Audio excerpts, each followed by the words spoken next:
To pursue science is not to disparage the things of the spirit. In fact, to pursue science rightly is to furnish the framework on which the spirit may rise.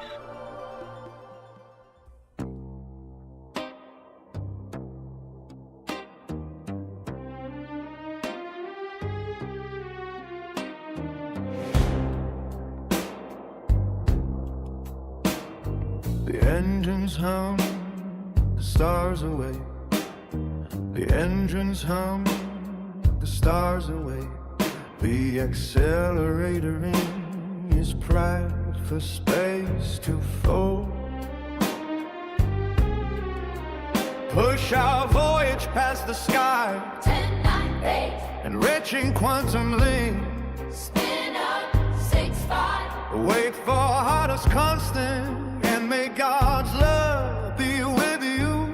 4, 3, 2, 1, lift off. Check the feet and put your helmets on. We cross the boundary to bend the fabric of the cosmos.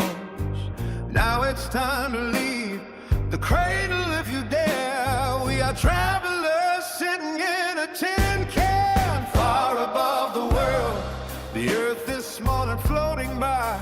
We've defied the great filter, reaching for the sky. Though we're past the sky, 100,000 miles, my frontiersman knows which way to go.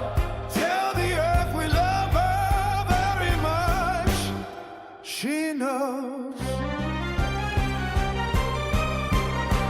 Though we are small upon our pale blue dye, we forge your cat, the ancient stars forgot. Smite in the silence of the endless night, with engines burning bright. The stellar radiation fields may glow, but with no frontiersman we choose to go.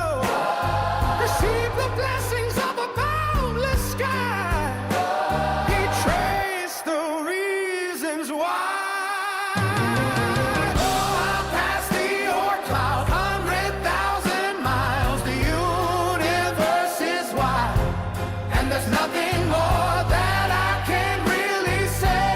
Planet Earth is blue, and there's so much left to find. Endless frontiers waiting. Oh, Endless frontiers waiting. starbound traveler calling. Endless frontiers waiting. Staying curious. Endless frontiers waiting.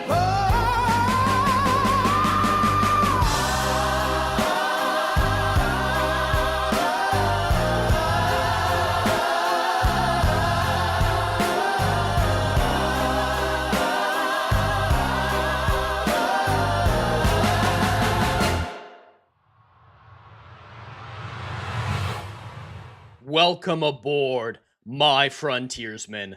Report in and put those helmets on because we are launching into the endless frontiers of science and creativity. I am your host, Jed Morgan, and welcome in to episode 37 of the Write or Flight podcast. It's been a hell of a ride, and I'm so excited for you all to be here. I want to see those helmet emojis in chat. I want to see those rockets launching off, ready to go for the stream. If you've had a great Thursday, drop a blessing for those who haven't. Spread the love, and if you had a rough day, drop a smiting. Smite this day because the hardship is over. Tonight, we're going to have a great time.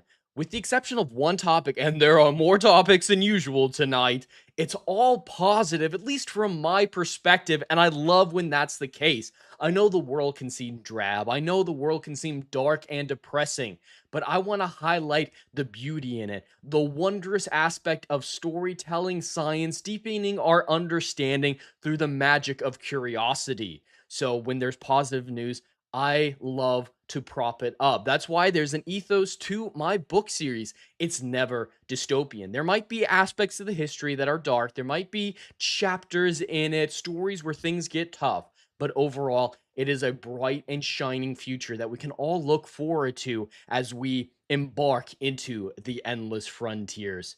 Speaking of which, thank you all for joining me, whether it's on the YouTube side or the Kick side. It's wonderful to have you here. We're almost up to 20 concurrent viewers right now. We got up to 19 during the intro there. That's absolutely incredible. I love my frontiersmen coming together and growing. We've already hit 15 likes as well. So I'm going to up the ante a little bit for this stream since we're already so high. If we can hit 20 likes, I will drop those 5 free subs, gift them out to all of you frontiersmen, getting you access to the exclusive emojis like the blessings, the smitings, the launching, but also access to the Storyforge short stories that I've written and the exclusive artwork my beautiful wife Rachel Morgan has done in accompaniment to those stories. Let's check in with all the frontiersmen in the chat, see them reporting in for duty. Let's see who was first in. Algrim the Strong, the redeemed himself, stopped by earlier saying, "Hail the Redeemer, I shall return." And it looks like you did indeed return.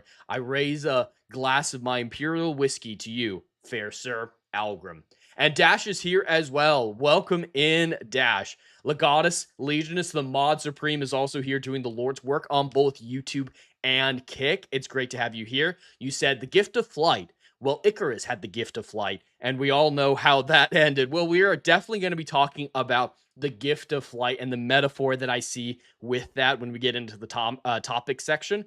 And it's an apt point with Icarus. That is a powerful story, the story of Icarus and Daedalus from Greek mythology. So it's a point well made, absolutely. And Ginger Norseman is here saying, "Good evening, folks." Good evening, Ginger Norseman. I don't know where in the European continent you are, but did you have a chance to see the eclipse at all? You probably only got a partial, if I'm guessing correctly, but was it at least a good partial for you? That sounds really dirty, and I apologize, Ginger Norseman. Algrim the Strong said, "Are we in a Black Baptist church?" It did sound like a Baptist choir. I'm not going to lie. I have to admit, I've listened to that song for fun enough times that I'm a little ashamed of that fact. I have been listening to it on repeat, watching that video on repeat. I really like how it turned out. I wrote the lyrics myself. Yes, of course, the vocals and instrumentals are AI, but I did all the video editing. I wrote the lyrics out ahead of time, and I think it turned out great. With Jed as the pastor, yes, blessings in the chat for everyone out there. Ginger Jesus will bless you indeed as your pastor. And hail Imperial. Yes, hail Imperial. So, yeah, we have more topics than I think ever before tonight. Most of them are positive, with one exception, which is a retraction, basically, on my part. I do have to apologize for a way that I covered a story last week because I really saw a flaw in the way I was portraying it, and the mainstream Access Media and even other YouTubers that I respect and watch as well were portraying it, and it led to some truly unhinged behavior. So I do need to make a correction on that. With that exception, it's great news. Again, from my perspective, one of the pieces of news you'll all love. I know my frontiersmen, you'll love that news, but it's probably not great news for the people it affects most directly. And yeah, right now we're averaging around 15 viewers, which is incredible for this channel. Welcome in. If you're new, please drop a comment, say hello. We all want to be welcoming to the new frontiersmen. And if you've been here a long time, I love my veterans. I salute my veterans. So let's just dive into the first topic because there's so many. We do need to get through them at a little bit of a quicker rate. Please keep chatting in the chat. I'll interact between the sections, the new sections, and let's create some good discussions because that's my favorite part of these streams, the Ride or Fly. With the exception, of course, Chat Choose Your Own Adventure, is our interactions. You guys pose things that create great conversations and lead me down trains of thought that I otherwise wouldn't have, or I get to express opinions that I've thought of for a long time down certain avenues, and it's always a hell of a lot of fun. So I encourage all of you guys to stay as active in the chat as you would like to. I love interacting with you. But let's start out with some good fun news. If you don't know my love for Project Hail Mary and the works of Andy Weir, I must illuminate you. I've seen Project Hail Mary 10 times, a combination of a couple private home screenings once it came out on digital and physical media this week, but mostly theater screenings. I went to the theater 6 or 7 times to see this film. I thought it was absolutely incredible. I'm still holding out for the recency bias of the situation to move on, but I'm fully prepared to admit in the near future that this is my favorite film. I absolutely love it. But if you're an observant person, you might also know I have a certain love for Doctor Who as well. That's probably not a secret either. So, when the news is able to combine Project Hail Mary and Doctor Who in a positive way, I, of course, need to highlight it. We have this quote here from Andy Weir himself, the author of Project Hail Mary, The Martian, and Artemis, which I just started reading for the first time. When asked which franchise was better, Star Wars or Star Trek, he said, Doctor Who. And I can give a resounding hell yes to that. Doctor Who across classic and the first 10-ish seasons of New Who is one of my favorite franchises out there. I can always dive into that world. It's my happy place. And to see that shared by a man I respect as much as Andy Weir is a great thing. It actually reminds me a lot of when Henry Cavill was asked, "Hey, you're a gamer, right? PlayStation or Xbox?" And he immediately went, "PC." That is a man after my own heart. Just like Andy Weir here is a man after my own heart. Cheers to you, Andy Weir. Cheers to Doctor Who. And hopefully we Whovians can go through this second wilderness year with some hope that when it comes back, it will be better than it has in recent years.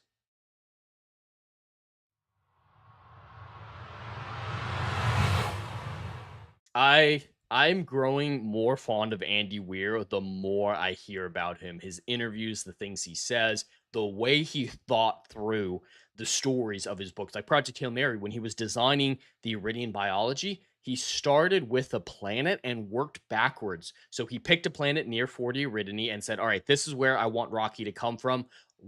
How could life exist on this world?" Especially, he was also wanting a panspermia event to be a thing where life was able to travel between solar systems at a uh, cellular level. So it needed to be capable of sustaining water. So he knew he needed to increase the atmospheric pressure on that world a lot because of how close it was to the sun. And just thinking about it that direction is a thought process that I respect and have shared in my book universe as well. When one of my book series or one of my books, Iris, the main character travels to a nearby star system, Barnard star, and there are things that happen there.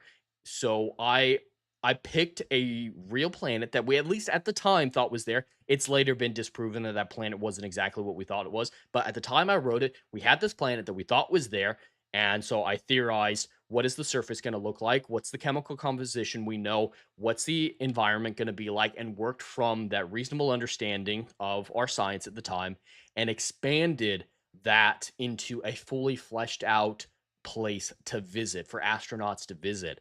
And that whole process I found near as fascinating as anything else that I wrote.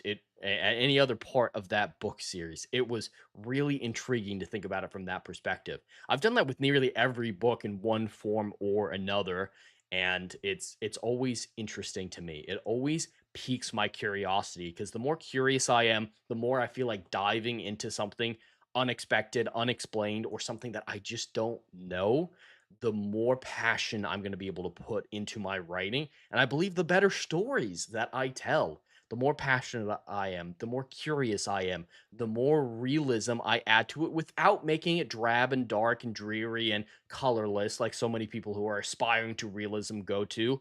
I think the better my stories end up. Because that's an important distinction. So many people in the modern era, particularly Christopher Nolan, who I've loved so many of his movies, they see realism as colorless, drab, as nothing fantastical. Like the Dark Knight, he can't carry anything that's too crazy tech. His enemies can't be over the top or anything like that. And I think in a way that takes away from the realism because the events that transpire no longer make sense without those fantastical elements. That's why I would never do a superhero movie. I could not get that level of fantastic nature to it. What I could do, like Christopher Nolan, is something like Interstellar. I think that's where his realism worked perfectly. because he was willing to embrace the plausible. And that's the rule of thumb for firm sci-fi and my book universe, because I'm not technically hard sci-fi. I don't ascribe to that term because I see hard sci-fi as being almost perfect, almost exactly like modern science with very little speculation involved. Like The Martian, I see The Martian as hard sci-fi, but firm sci-fi is that foundation of the real, of realism with the horizon of plausibility sailing into. So I always embrace the plausible, and that's exactly what Interstellar did. Everything about the science of that story, everything about the world building, the story, everything about it was plausible. Yes, even the weird bookshelf scene in the black hole, even that is plausible given the context of the film. That's what made Interstellar so grand to so many people is it felt real, believable, and grand at the same time. Grandeur and realism are not mutually exclusive like so many people think. Realism is not a straitjacket. I believe it aids immersion. Not every story should utilize it as a tool, but it is a tool that should be used more often and with more finesse and talent than it currently is. Some worlds need to be fantastical. Some worlds need to throw out realism. I wouldn't want realism in a Chronicles of Narnia movie. Now, maybe that's a bad example because I don't like Chronicles of Narnia myself, but comic book, Star Wars, these are all properties that realism shouldn't be the priority. At the same time, that's exactly why I should never write in those properties, because that is not my style. That is not my strength. Too many creators aren't willing to admit where their strengths lie. Christopher Nolan thought, I'm the god of Hollywood, I'll do the Odyssey. And it clearly worked out for him, but I don't think he respected the source material in a way that he should have and accurately portrayed it, because that story is so much better than what he showed. And I believe that's due to his ego, thinking he could tackle something of the scale, grandeur, and importance of the Odyssey. Same thing we're seeing with James Gunn. He's entirely out of his wheelhouse here, or he's shoving things so far into his wheelhouse that they don't make sense anymore. They don't fit with the established version of these characters. People, creators especially, need to admit when they've reached their limits, reached beyond what their comfortability is. And that doesn't mean to just stick to your exact thing and never grow and evolve. Of course, you should grow and evolve, but at a certain point, you need to be realistic and understand where your strengths lie. And if your strengths don't lie somewhere and you want to get there, build to it. You work so hard to get your style. If you need to change your style, work just as hard to build that new style. It takes work. It's not immediate change of the tracks. You have to grow and evolve. Evolution, whether it's personally, societally, or at a biological level, is not something that people respect or think about to a large enough degree. We all evolve, we all change throughout our lives, as the doctor famously said. And that's a good thing. We've got to keep moving, but we have to remember it's a journey of 1,000 steps. We can't leapfrog our development, whether that's personal or talent based. That got a lot more, fervent, a lot more. I don't know. That went way down a rabbit hole I was not expecting to. Welcome back, Dash, saying, hail everybody. Welcome in. You forgot your helmet? Well, Dash is putting on his helmet now. He's ready to go. Welcome aboard, Dash. It's great to have you here. We're still doing great with 16 viewers, which for Ride or Flight is absolutely incredible. Thank you all so much for stopping by. Can I get some blessings in the chat for members and non-members alike? Just thanking you all for stopping by, blessing each other, and wishing everyone a wonderful Thursday evening. We still have around 15 likes. If we up that to 20 over the course of the stream, I will drop 5 free memberships to everyone so you can get access to those emojis as well as the Story Forge short stories. But with that, let's dive into the next topic, which is another positive one that I absolutely love seeing.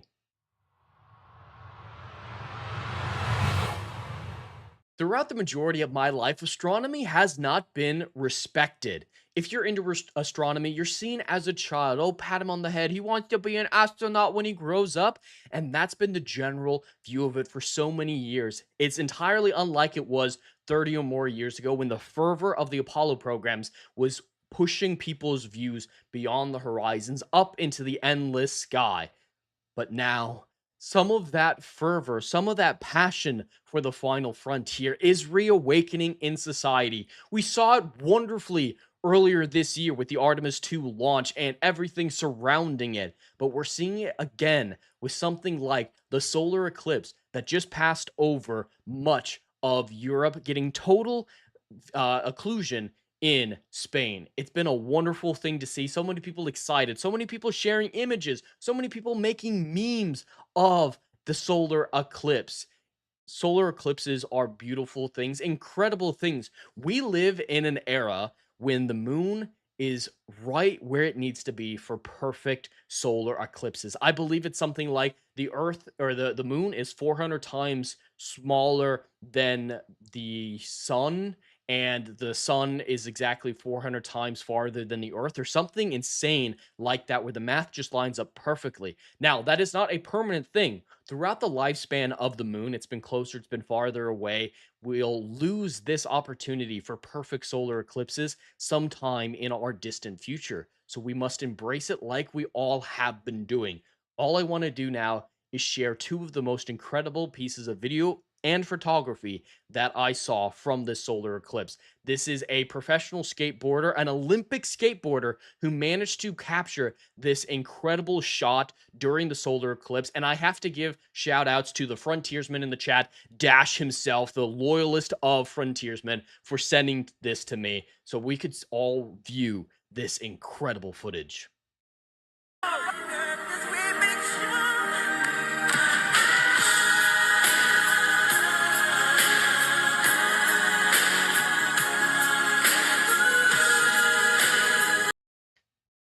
Wherever this skateboarder was, it was exactly the right place for the sun and the eclipse to be occurring near the horizon, setting up this incredible shot. The timing would have had to been immaculate. The setup would have had to been perfect, and they nailed it. Astronomy is back. Astrophotography is back, and I want to see more people excited about it, embracing it, feeling the majesty of our broad, expansive, beautiful, and endless universe. We also have this other photograph from a man who decided to make this glorious event an event that he and his family will never forget, attached to one of the most important moments of his entire life.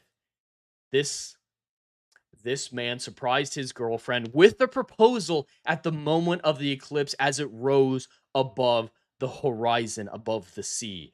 What an incredible shot. It would have only been a little bit more perfect if the ring had been in front of the eclipse, but that would have felt too staged. This feels real, authentic, beautiful, and the words, the adjectives just don't come because there are just too many to describe this incredible moment.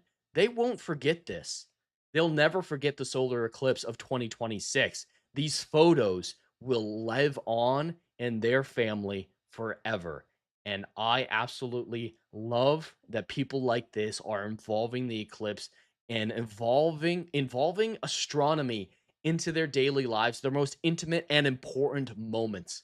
Let's have more of this. Let's celebrate the universe that we live in and never forget how lucky we are. We are really lucky. These shots are incredible. I can't imagine timing all of this correctly. It's a beautiful thing.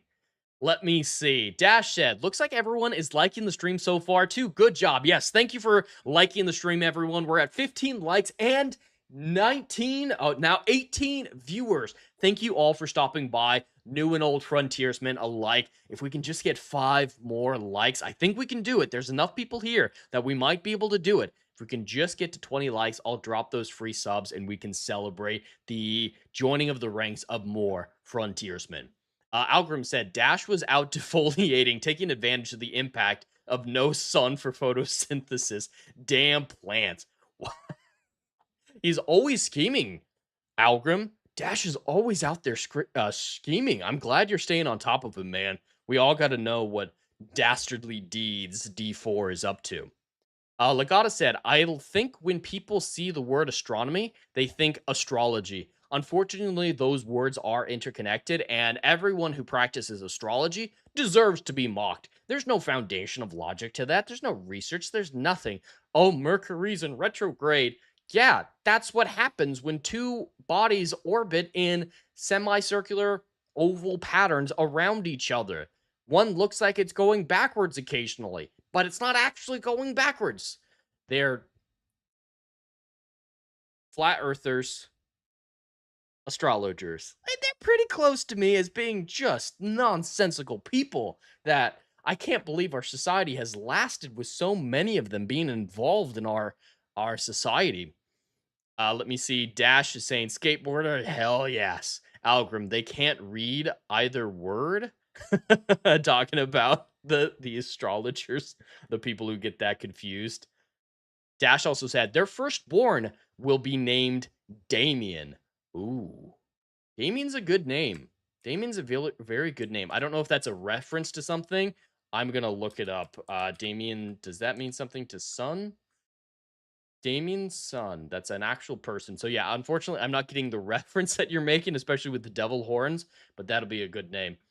You also dropped a lot of astrology symbols. This isn't astronomy. No, I'm afraid that those symbols have nothing to do with astronomy. They're just nonsensical people looking for patterns. That's actually a real psychological phenomenon. Is human beings are very good at picking out patterns, even when patterns don't exist. It's on top of the whole. I can't remember what the terminology for it is, but we have an instinct to find familiar shapes and things like faces. There was a while ago a photo of Mars taken where there was a rock outcropping that kind of looked like a face if you looked at it right. And most people went, "Oh yeah, that kind of looks like a face. Cool." And the conspiracy theorists went, "Oh my god, it's a giant. There's a giant on Mars. They're lying to us about the giants on Mars."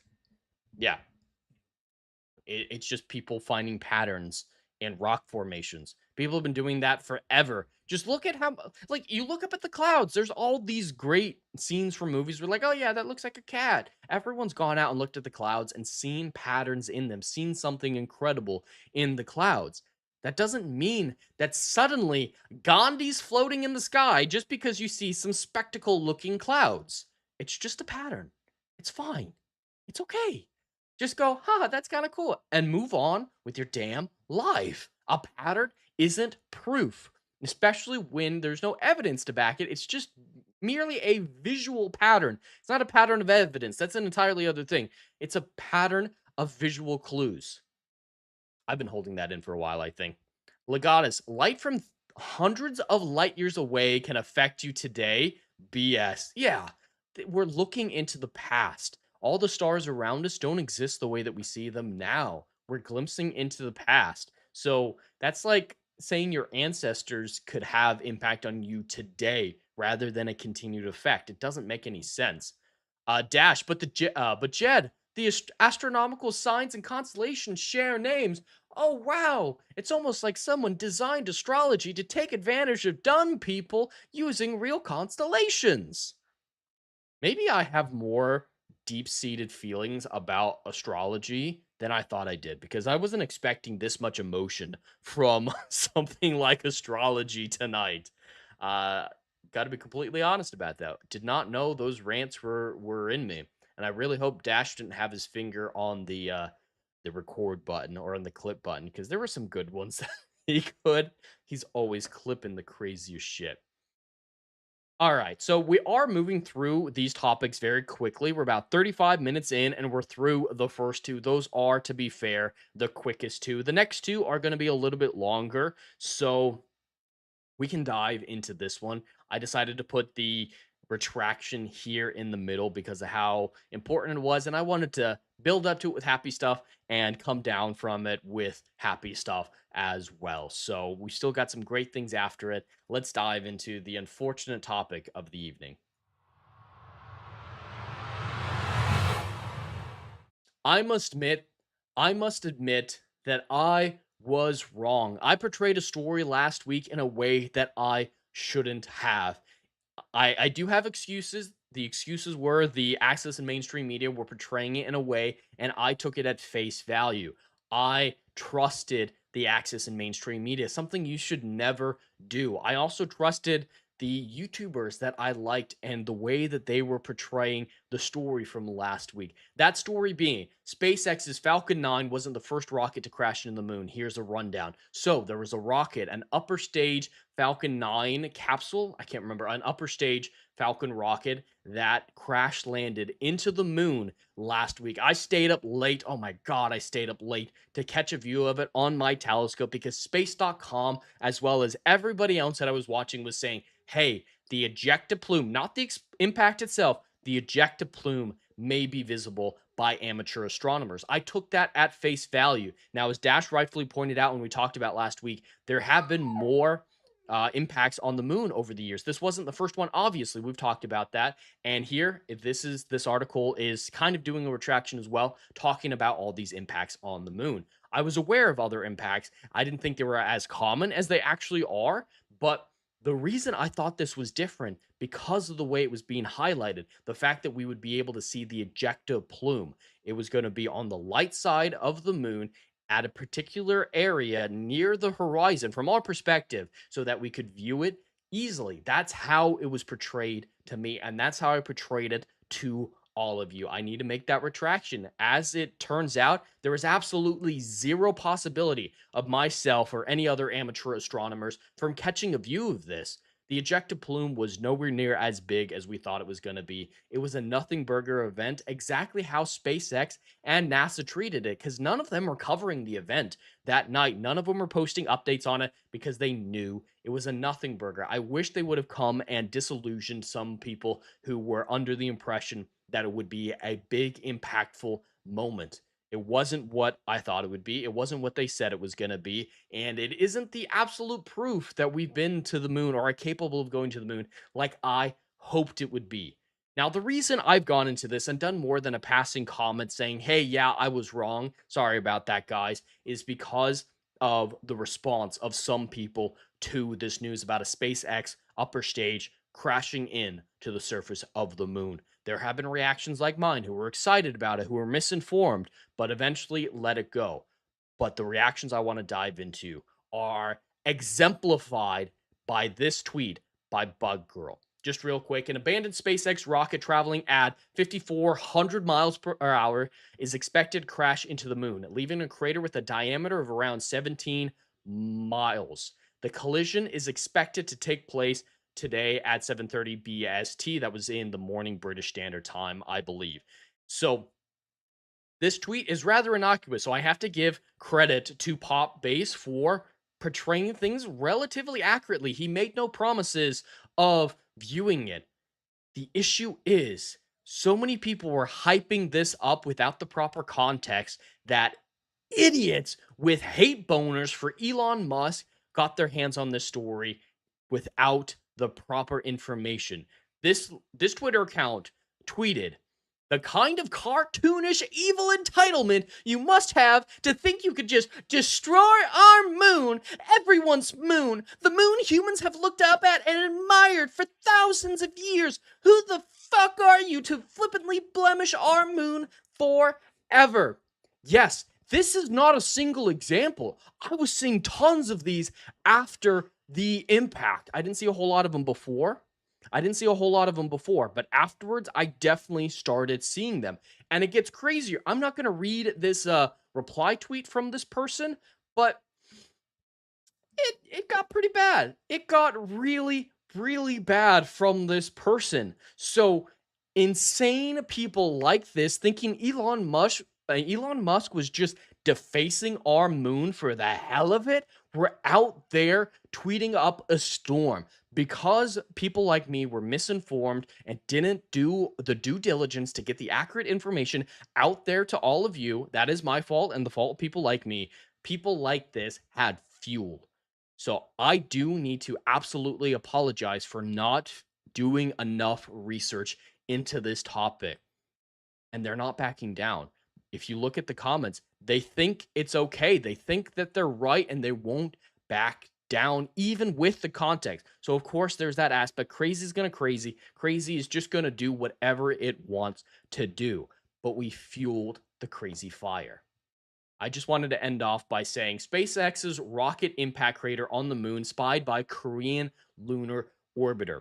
The fact that it is only visible as a smudge from an orbiting satellite really tells you how insignificant this event was. It really didn't deserve any coverage whatsoever from space.com or anybody else. It was a nothing burger of a story that went viral for the wrong reasons without the proper context. And people like me who are so enthusiastic that it is detrimental sometimes latched onto it thinking that we are going to see something incredible. On the other side of the coin, crazy people saw it, latched onto it to fuel their hate for Elon Musk and everyone that they politically disagree with just because they refuse to understand what's going on in the broader world. Ugh. I do feel really bad about the way that I portrayed that last week. I jokingly titled my short clip of it that Elon launches full-scale attack on the moon. I mistakenly believed that people would realize that that was a joke. As I said in the actual video, I mentioned being a joke. No one came into my comments specifically, but there were people who were genuinely believing that Elon was defacing the moon. He was committing great violence and it was interstellar warfare. It was absolutely insane for a few days there on Twitter as these people came out in hordes to decry the great evil of safely disposing of space junk. Because that's the reason that so many things have been crash landed onto the moon. It's much better than letting it, out in the orbit of Earth or somewhere else where it's uncontrollable. So, yeah, I had to put that disclaimer out there. Let me see what I missed from all you fine frontiersmen in the chat. I want to see some more blessings in the chat. Maybe some smitings. Smite me for covering that story incorrectly last week if you feel so inclined. But Legata said, people not wanting to take responsibility for their own actions / choices. But it was the stars, not me. Yeah, there are so many people who want something to blame. And there's a lot of ways that that can manifest itself. There are people who use religion as that. Obviously, I'm not saying that religion is just the same thing as astrology, but there are people who can weaponize it in a way to feel better about themselves in a wholly superficial way. And that's religion of any kind. So, yeah, I definitely am not a fan of things that obfuscate blame in superficial ways.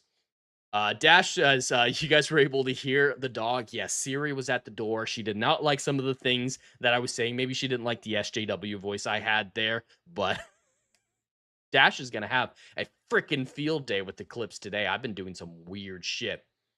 Dash also said, Elon hitting the moon is better than Bezos putting craters in Florida. That's true. Where were they when Jeff Bezos was blowing up freaking rockets in Florida? Those explosions were massive. And these people weren't like, oh my God, Jeff Bezos willingly defacing the earth.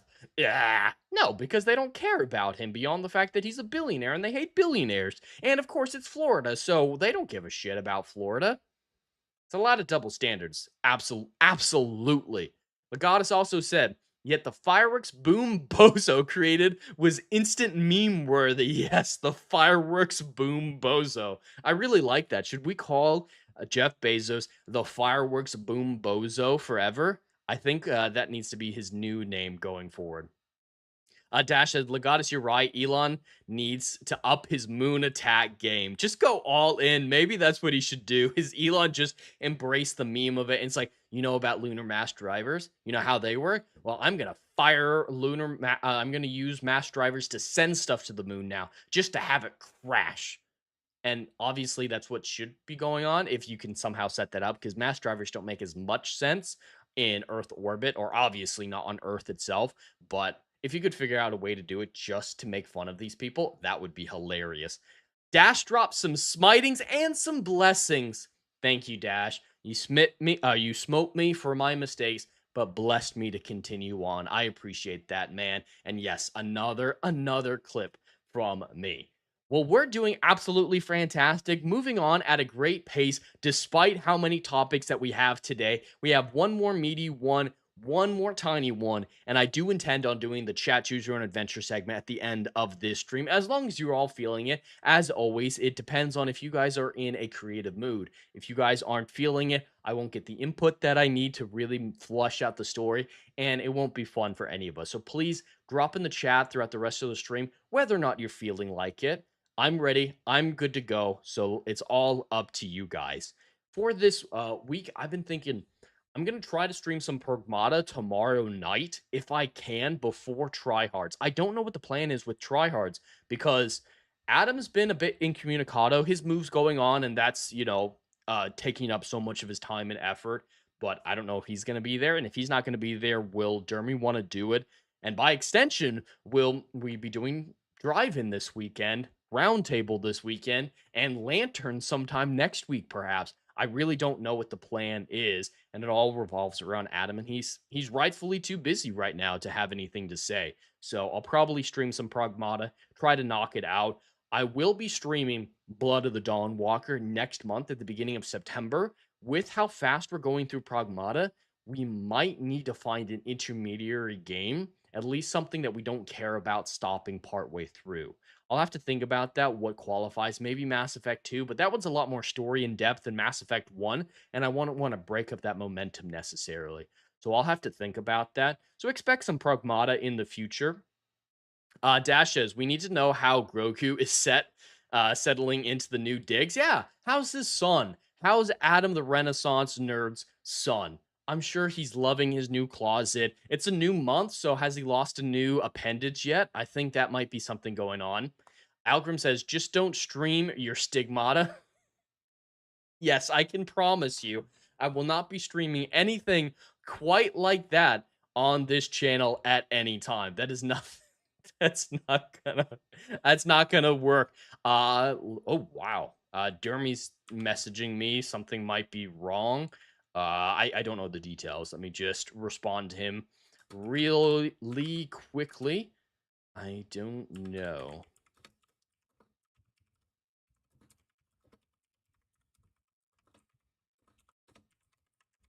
All right, that's taken care of for the moment. But let me see. Let's dive into the last meaty topic of the day. We'll end off probably a little bit after the hour mark. At that time, we can decide whether or not to do the chat choose your own adventure segment. That'll be great timing. So let's dive into the last one. A new Prometheus is underway. As the ancient Greek god once came down to mankind to gift them fire, giving them a way out of the caves that they dwelt in, building civilization from that small flickering flame. Now, a new Prometheus is erecting itself near Starbase in Texas, signaling the dawn of a new era. The space era is upon us, and this incredible statue will be lighting the way for us. What we have here is a picture of a statue of Prometheus being built by an independent French group of artists outside of Starbase in Texas. Now, to be clear, SpaceX did not commission this. This is on their own private land or something like that. SpaceX could get rid of it, I'm sure, if they wanted to, but they are not responsible for this. This is just a group of artists who see beauty in what Elon Musk is doing with his view of an interplanetary future and wanted to highlight it with this incredible metaphor of Prometheus seeing us into the new age of mankind. I am all for this because I think there has been a lost art to civilization over the last century. Elon Musk is partially responsible for it because of his obsession with minimalism, but in recent decades, we don't build cathedrals anymore. We don't have this vision of beauty over functionality sometimes when it comes to our architecture. Our art, modern art, is literal a slop on a canvas now. We've lost that concept. We've lost the Da Vinci's. We've lost the Van Goghs. We've lost the cathedrals that last through a millennia. The castles that soar above Austrian cliff tops. all these things that have defined civilization for century after century, leaving their mark, their unique artistic fingerprint on history, are being lost. The artistic fingerprint of the 20th and 21st century is going to be sterile, gray, and forgotten. So to see a group of artists so dedicated to this admittedly antiquated view of art and society is a great thing, in my opinion. I focus on creativity and science working hand in hand, one inspiring the other. Interstellar inspiring new black hole research, early Star Wars movies inspiring people to be astronauts. There is a symbiotic relationship. Creativity should not fall prey to science, and science and thought and logic should not fall prey to creativity. There must be a balance. So Prometheus perfectly represents that for me. To get a better view of this statue, here is a scale model of it that they initially did. Apologies for the nudity. And this thing, once it's complete, is going to look absolutely incredible. I hope it stands the test of time. They're building it to be durable. I want that statue to be standing there in 200 years when Starbase or starbases like it are the ports of call for interplanetary ships coming home from long voyages to the Jovian system, or launching grounds for incredible expeditions out into the realm of Pluto. I think this is great. I even want to highlight what they said. The West has so much dormant potential. It is time to awaken it. It is time to usher in the age of Prometheus, to charge fearlessly into chaos, unleash all the energy, and bring order to the universe. That so succinctly sums up my thoughts on this and my hope for the future. Because I often say, our view of the future should not be drab, dystopian, and hopeless. I know the world we live in makes us want to believe, or forces us to believe, that there's no hope for the future. But if we try, if we believe, if we work hard and work together, the age of Prometheus can be a reality. That dormant potential can be awoken. Now, before I finish off, I wanted to highlight who these French artists are, because they have a history. They've talked about saving a Joan of Arc statue in Paris. I believe that they constructed it, but there were people wishing to tear it down because it was a symbol of white Europeanism or something along those lines. When that event happened surrounding this Joan of Arc, they tweeted out this, and I think it's so incredible. I'm going to read it with mostly no commentary. They want to tear down our statue of Joan of Arc. Okay, they did build it. We put 1 year of blood, sweat, and tears to achieve. So before they don't want to make it political, obviously. After a year of hard work, exhausting our bodies to build this statue of Joan of Arc meant to revive a spark of hope. It took one bitter bureaucrat to wipe out our efforts with a single stamp. There are a few things I will get political about on my channel. Very, very few things. The only thing I will repeatedly and vehemently come out in opposition of is bureaucracy. So to see a bureaucrat come out in opposition to a statue like this, an echo of what art and culture used to be, is infuriating to me. Because Joan of Arc was a symbol of hope, as they rightfully point out. She rallied the troops of France into a dire conflict that they somehow managed to survive. They went on to say, our civilization is dying, and every citizen who rises up is facing a pile of paperwork to put them right back down in their place. We live in a gray world without dreams or destiny, but our world wasn't always like this. Hundreds of years ago, we built the Eiffel Tower. The Eiffel Tower, meant to only be a temporary structure, has endured for centuries. Back then, we showed the world what humanity was capable of when art and technology walked hand in hand. We promised the world that tomorrow would be better than today. But that world was too beautiful. It kept bitter souls from staring at themselves in the mirror. So they pulled off a coup. They convinced themselves that beauty didn't exist, and thus they extinguished every glimmer of light to plunge us into a gray world without dreams or destiny. How many times have we been told beauty isn't real, that it's all fake? Oh, how dare you not like how Mary Jane's model has been changed in Spider-Man 2? She was never beautiful. Beautiful isn't real. Or how dare you not like color grading in modern movies? That's more representative of the real world, colorless and desaturated. They're literally trying to convince us that the world isn't beautiful. I always highlight how incredible the universe is, the nebula, the stars, the enveloping galaxies. They're all majestic and colorful. We can't pretend that the world is truly gray. In this night, saddened by the sight of barbarians destroying statues to exist, our sculpture atelier was born. They really do feel like barbarians. Sometimes I feel that way with the people trying to tear down our past, to tear down what made us special as a culture, what made the scientific and industrial eras among the eras that came before them great. There are the people like flat earthers, there are the political bureaucrats, there are so many people trying to take away human accomplishment and pretend that the world we live in isn't an advancement, isn't a continuation, isn't something to be grateful for and to cherish, to make better. This statue of Joan of Arc represents that little girl who rose from nothing to be the leader of the French army. It's one that gave men courage when, after wars, rebuilding was needed. It's the one holding her sword by the blade, wounding herself so as not to harm others. This is the statue that they want to take down, the ultimate symbol for peace and hope.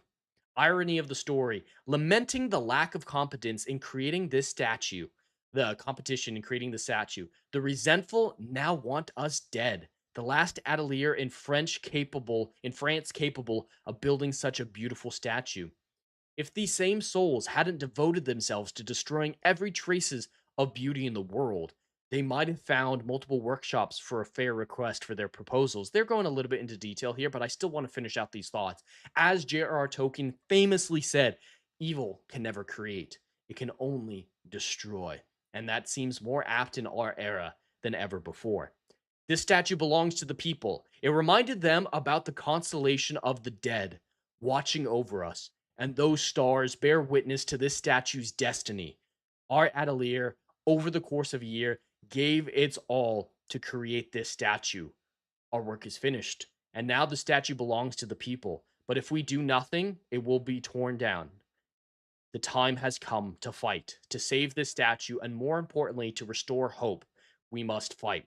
This is the mentality of the artist constructing Prometheus. This isn't done for money, fame, fortune, or glory. It's meant to preserve that archaic, that antiquated view of hope, of aspiration, of achievement, of our incredible potential.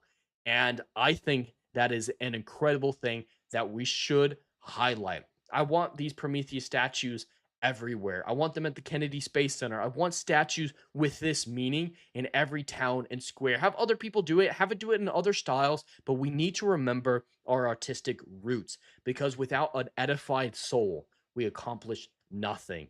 Achievement without heart is no achievement at all.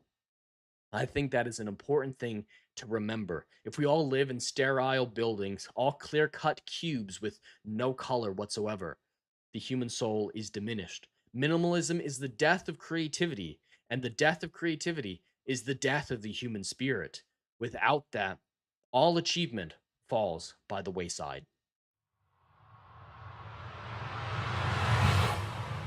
I really hope I didn't go too over the top for people during that section. I find myself getting passionate about topics like this, going into more detail than some of you may prefer, but it's that important to me. I really do view what they're doing and that mentality that they have as essential into preserving our way of life.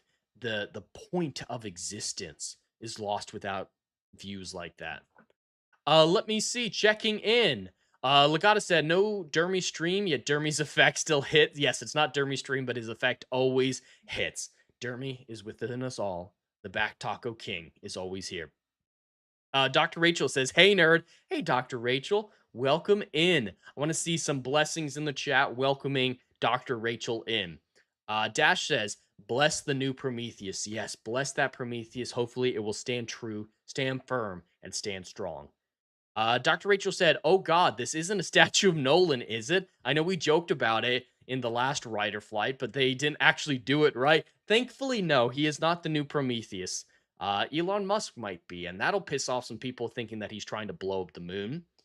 Legata said, no, that is the Titan Prometheus and the bringer of fire to humans.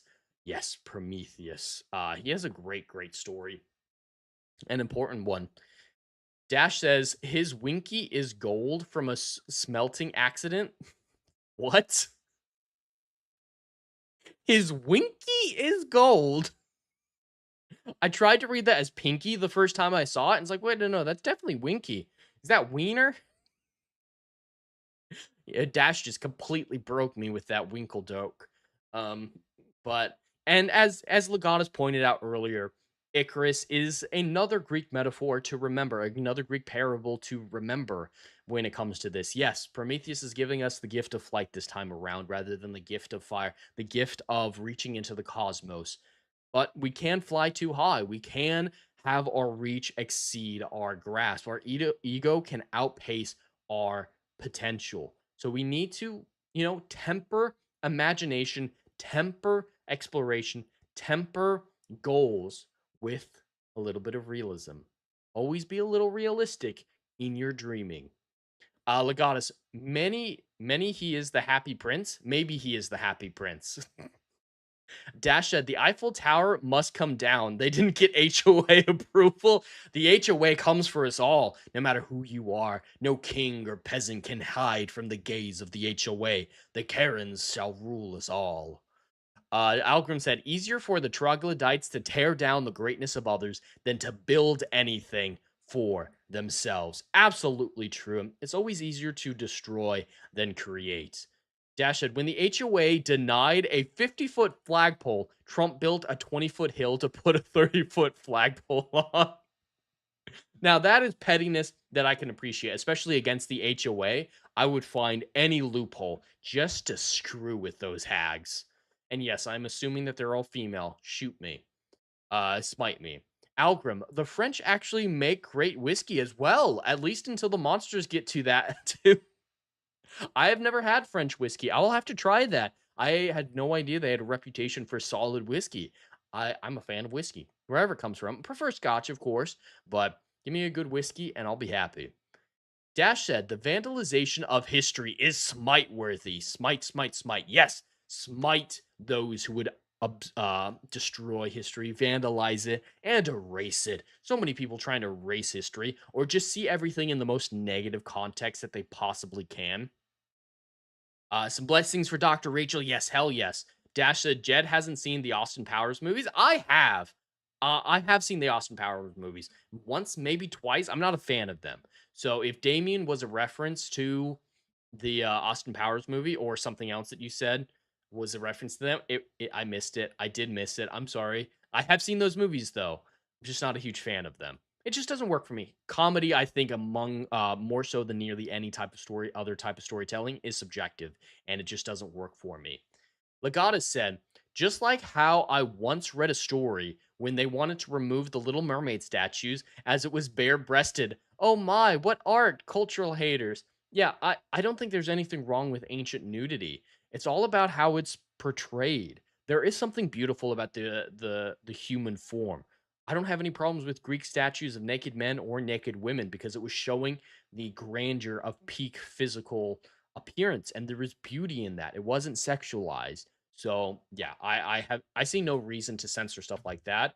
There are contexts where that's inappropriate. Like I wouldn't put the statue of David, for example, in a school. That's highly inappropriate. But in an art museum where adults are expected to gather, great. So yeah, I'm wholly against the censoring of nudity like that. It doesn't make sense to me. If it's sexual, that's a completely other thing. But ancient art, even modern art, so many people are afraid of making modern artwork with some beautiful naked women or fit naked dudes on it. We shouldn't live in a world where that's a thing. The French have a few things on us when it comes to their view of nudity, or at least classic French people did. Dr. Rachel, Jed has seen Austin Powers. I saw one of them with him. Did we watch the first one together? I can't remember. Was Austin Powers in Gold member? God. Aramaic cognac. Okay. I'm going to have to look that up, Dash. That's good to know. The Winky was a Gold member reference. Okay. And Damien was a reference to The Omen. Yeah, I have not seen The Omen. Fully smite me for not knowing The Omen. That is 100% something that I have no knowledge of. But Winky, I would need to re-watch Gold member to get the Winky reference. It still was funny in context that you put it in. Still killed me. It was hilarious. But yeah, I haven't rewatched them enough to get a whole lot of muscle memory when it comes to the quotes of those films. There's some iconic ones that I remember, like "Fuck you." Oh, behave, girl. Like that scene. There are scenes that I remember fairly well, or the one where they think she's pulling stuff out of Austin Powers' butt. Like, yeah, there are iconic scenes that I remember, but Winky went right over my head. Now, if we were talking about Search for the Holy Grail or Life of Brian, I could quote all the memorable lines of Monty Python before I ever saw the movie. Growing up, you all know I was raised in a very strict household. I wasn't allowed to watch most movies, so the Holy Grail was not something that we were allowed to watch. But everyone I knew quoted it all the time. The friends that I had, the kids I grew up with, adults, they were always quoting Monty Python and the Search for the Holy Grail. So I knew all these quotes from osmosis before I became an adult and finally watched it for myself. That's how impactful that was where I grew up. She turned me into a newt. I got better. All of that. There are even weird inflections that we did where I grew up that we all did it the same way. And then I finally watched the movie. It's like, where did that come from? The way of saying it like that. That's not in the film, but we were all doing it in unison, detached from each other. So I always found that an interesting phenomena. And I still quote those movies. I still love watching those movies. So if we were talking about that, I feel like I'd get some better references to those. Dr. Rachel, I thought Austin Powers was hilarious as a kid, but rewatching it now, I think the humor doesn't hold up well. That's a dangerous thing to say, Dr. Rachel. I wholeheartedly agree, but still a dangerous thing to say. And Dash is smiting that. Legatus, the former Hollywood scholar, not knowing such a classic Hollywood film like The Omen. Oh, for shame.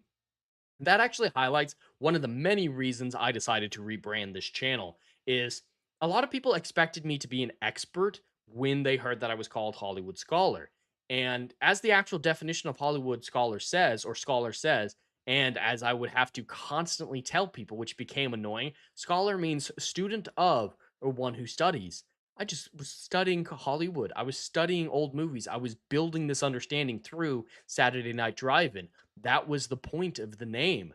But it became so much of a hassle that I just gave up, and that fueled the rebranding, among many other better reasons. But I had a meeting with someone today who loves Monty Python, and we were quoting Flying Circus for a little while. That is a show that still holds up. I need to see more of the Flying Circus. I've only seen mainly clips and like the pilot episode, like and clip wise, there's some iconic ones like nobody expects the Spanish Inquisition. Dash, Jed expects. Oh, and he says it in the next chat. I swear, I wasn't quoting you. I wasn't reading ahead. It's just Monty Python. We got to mention the Spanish Inquisition. Jed expects the Spanish Inquisition before the gold member reference. I do. I do expect the Spanish Inquisition first. And the comfy chair. Yes.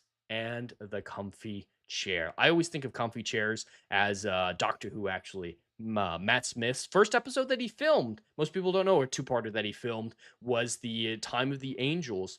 That's not what it's called. The Flesh and Stone, I think it was called. The second one of that two-parter with the Weeping Angels in season 5. And he's talking to Bob, the voice of the angel, over the walkie-talkie. And he's like, yeah, but we have comfy chairs. We have no need for your comfy chairs. Huh, I got him to say comfy chairs. That's always what I think of when I hear comfy chairs, though. So that's that quote has been warped in my mind to feel like it's referencing something else. Dr. Rachel, the streamer formerly known as the Hollywood Scholar, should I add that in sometimes? Go full Kanye? Or no. Kanye's doing that now too, but it was Prince who was doing it originally. That's right. Not the comfy chair. The brain specialist sketch still cracks me up. I'll have to check that one out. I need to watch more of the Flying Circus. I find those guys and British humor in general, with the exception of like The Office, I could not get into the British Office. I tried multiple times. It just wasn't working for me. To be fair, The Office, the American version, I like it, but I don't love it. Like I enjoy it. I've watched it 2, maybe 3 times and I've enjoyed it, but I've never gotten obsessive about it or really loved it like I do things like Friends or How I Met Your Mother or Psych or even Malcolm in the Middle, which is lower on that list. But yeah, Monty Python, the old Hugh Laurie sketches I've been seeing a lot of clips from. British humor back in the 90s, the 80s was just top tier. Dash, Ginger shunned The Omen because it gets the Antichrist hair color wrong. Yes, I take personal offense in the fact that the Antichrist wasn't a ginger. That is representation that is near and dear to my heart. Algrim, to Dash's point about grape-based French spirits like cognacs. Oh, I thought you were censoring a certain word using grape, and I was slowing down to be like, should I finish reading this? But no, it's fine. It is actually grapes this time. Let me start over. To Dash's point about grape-based French spirits like cognacs and I don't know how to pronounce that. Armagnacs. I butchered the hell out of that. Smite me. The French utilized the used spirit cask to mature or finish their whiskeys. Really? I love that. I love that oaky feel. This Imperial that I'm drinking has a real oak barrel feel to it, and I love it. I really love that. The Scots are fond of French spirit casks as well, some of the best. Nice. Legatus, I wish to file a complaint. The parrot is dead. I don't think I pronounced or did the impression well, but yeah. Dr. Rachel, of course Jed would turn comfy chair into a Doctor Who reference. Yeah, it's a shock that I would think about Doctor Who on occasion. Love you, babe. He's just resetting. I'm just resetting? Oh, no, the parrot. Oh, and the chat bot is finally working. God, that thing is a piece of crap sometimes. Algrim the Strong, actually used French spirit casks are employed around the world in all whiskey types. Really? They're that great. They're literally doled out to other whiskey manufacturers to use. That's great. And Dash is smiting me for not being able to pronounce that. And Algrim coming in with the assist. Instead of mocking me, he provides the context that I need. The pronunciation guide. Armagnac. Armagnac. I think I got it. Armagnac. Cognac and Armagnac. Perfect. Thank you, Algrim. Blessings in the chat for the redeemed frontiersman that is Algrim. Thank you, sir. Thank you. All right, we hit 20 views there briefly. Hell yes, and we're up to 16 likes. Just 4 more, and we'll drop some free memberships. We are so close to that benchmark. We're having a hell of a time this stream with some great viewership. I hope my frontiersmen are bored, reporting in, and enjoying themselves because I'm having a great time with all of you. Dr. Rachel said, Legatus, what are your feelings on the larch? Oh, that's context that I won't have. So, yeah, I'll have to see what he says about that because Legatus has some always interesting takes, and he's basically an encyclopedia. I think that's one reason people think he's a bot is because he's always ready to either type in or copy and paste, find the right answers to people's questions and references at a very quick speed. Yeah, everyone thinks he's a bot because he says fade in, but there's other behavior too that is just really impressive. So shout out to Legatus Legionus, the mod supreme, doing the Lord's work on YouTube and Kick. Ever since the rebrand of a few weeks ago, like adding in the frontiersmen, adding in the smiting, the emojis, getting a little bit more of a style to these streams. I feel like in the last couple weeks, I've started to put some flair into it and finally getting into a comfortable groove as a solo streamer. It's taken me a long time. I do have to admit that. But ever since that sub rebrand, I could call it, YouTube has been doing great live stream wise. I've noticed an actual improvement with the frontiersmen, with the chat flowing, with engagement, and that's all incredible. Kick, on the other hand, I guess the bots over there that have been watching me are like, oh my god, his YouTube audience is interacting more. We should run away. Because I haven't seen any bots in the last few weeks, and there are two people watching. One of them I think is Legatus, and the other one might be me. So, yeah, Kick is not responding to it well, but I don't really care. YouTube's where it's at for me. It's the platform that I use, that I love, and my main audience, my frontiersmen, are on. So I'm always going to love the interaction from YouTube above any other platform, even Twitter, because I don't enjoy some of the craziness that I showed earlier on Twitter. Let me see. Dash. I'd expect American barrels are most widely used worldwide since new made barrels are required by law for U.S. bourbon? What do you mean they're required by law? I mean, I could see US made barrels being required for the definition of bourbon. That I could see. But what do you mean by required by law? That's interesting. Hmm. Dr. Rachel said, I don't care if he is a bot. If he gets my dumb flying circus references, he's my new bestie. I'm glad you found someone who understands the flying circuits references as well as he does. Fortunately, they do go over my head. We've been looking for a new show, Rachel. Maybe we should start watching some flying circus. If they're 20-minute episodes, that'll fit into our short episode show. Maybe that would be a good one to pick up. We can try it again. We can absolutely try it again. And Dash dropped some blessings, some Frontiers helmets. He's passing them out to all of you, to the non-members out there. He's sharing those emojis, helping everyone put those helmets on as we've launched into the endless frontiers. Hell yeah. Thank you, Dash. Dr. Rachel, lumberjacks are so butch, especially when they dress like women. I do not get these references, and they're wild without context. Dr. Rachel, blessings for the frontiersmen. Yes, blessings for the frontiersmen. I see Legatus is over there on the Kick side with the crying emoji. Yes, I think he's the only one who's legitimately over there, and I feel kind of bad for him. Legatus, you don't have to worry about Kick if you don't want to. Absolutely. Everything you do is voluntary. Why am I telling you what you can and can't do? But yeah, there's no expectation for you to take care of Kick. I appreciate all you do for me and everyone in the sphere, Legatus. Algrim said, "Go ahead, Dash of the Dram." I like that. That's we finally evolving past D4, and Dash of the Dram is the new one.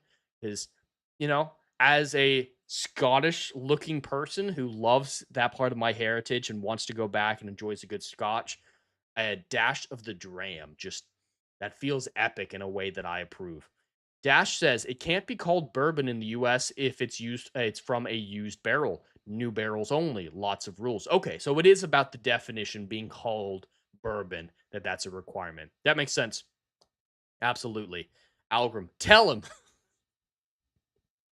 Dr. Rachel, ooh, I don't know if Flying Circus is streaming anywhere. My brother had a box DVD set. I'm sure it might be. Legata says, now I want to know if Rachel has applied to the Ministry of Silly Walks and how many hours per day she practices her perfect walk.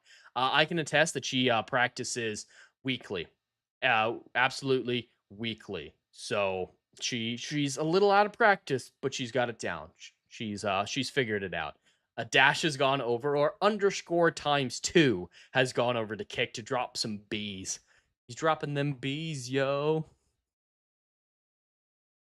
Dash is going to be so busy. At a certain point in this stream, I realized there are so many clippable moments. Dash is going to have way too much fun clipping me out. So I'm going to lean into it and make too many clippable moments for him and just drown him in my stupidity. Hopefully that'll wear him out a little bit.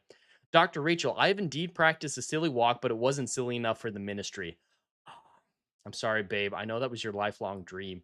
A doctorate? Nah. Marriage? Nah.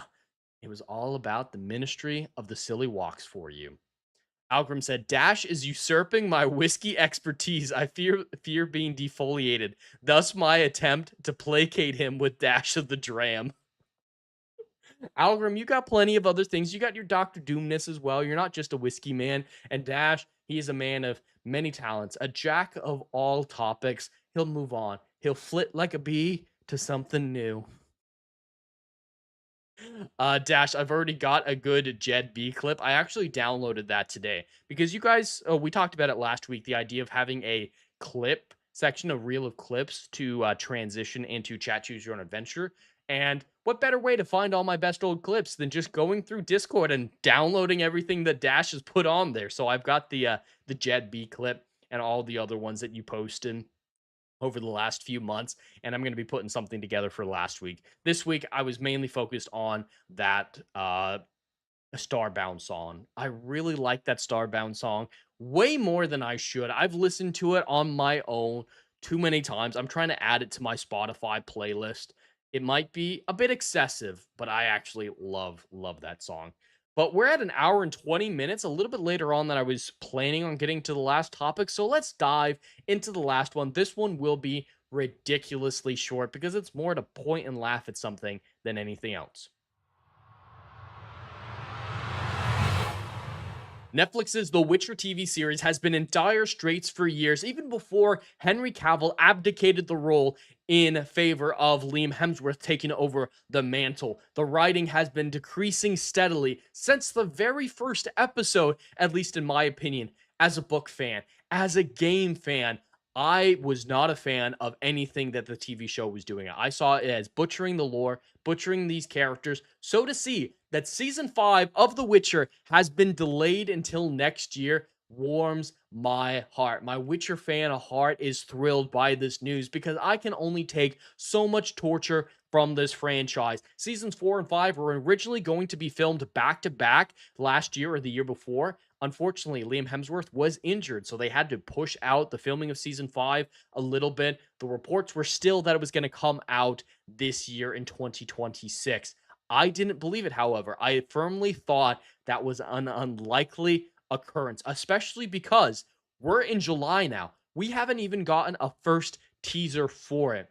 I expected this to happen. They are not operating at a level of efficiency to turn out seasons back to back, even if they're filmed back to back at Netflix, especially Witcher's Netflix. So this is an eventuality from my standpoint. One more year of peace is a wondrous boon, in my opinion.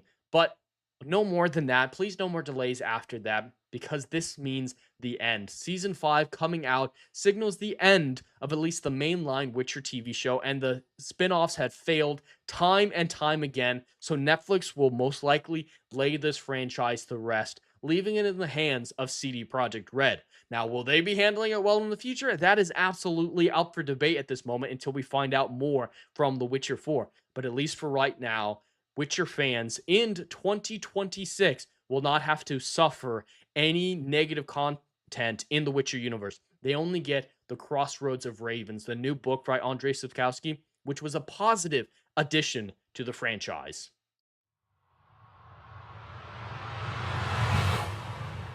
Dr. Rachel said, my childhood is a mess listening to 80s rock, trying a silly walk and practicing the Tarzan yell that Carol Burnett taught me all while waiting for my letter from Hogwarts.